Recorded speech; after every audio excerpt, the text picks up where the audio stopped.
अऊज़ु बिल्लाहि मिनश शैतानिर रजीम। पनाह मांगता हूँ मैं अल्लाह की शैतान मरदूद से। उहिल्ल लकुम लैलतस सियामिर रफ़थु इला निसाइकुम हुन्ना लिबासुल लकुम व अंतुम लिबासुल लहुन।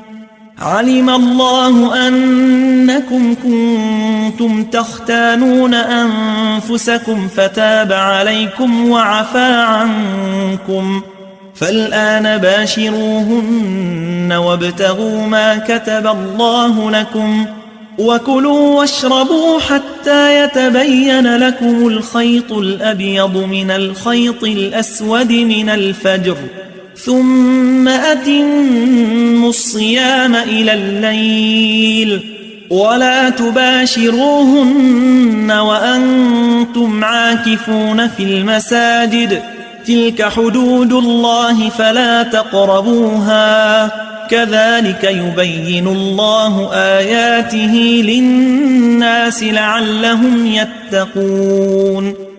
रोजों की रातों में तुम्हारे लिए अपनी औरतों के पास जाना जायज कर दिया गया है। वो तुम्हारी पोशाक हैं और तुम उनकी पोशाक हो।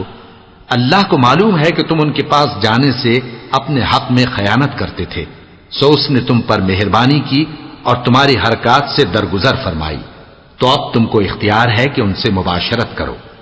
और अल्लाह ने जो चीज तुम्हारे लिए लिख रखी है यानी औलाद, उसको अल्लाह से तलब करो और खाओ और पियो, यहां तक कि सुबह की सफेद धारी रात की सियाह धारी से अलग नजर आने लगे। फिर रोजा रखकर रात तक पूरा करो, और जब तुम मस्जिदों में एतकाफ बैठते हो तो उनसे मुबाशरत न करो। ये अल्लाह की हदें हैं, इनके पास न जाना। इसी तरह अल्लाह अपनी आयतें लोगों के समझाने के लिए खोल खोल कर बयान फरमाता है ताकि वो परहेजगार बने।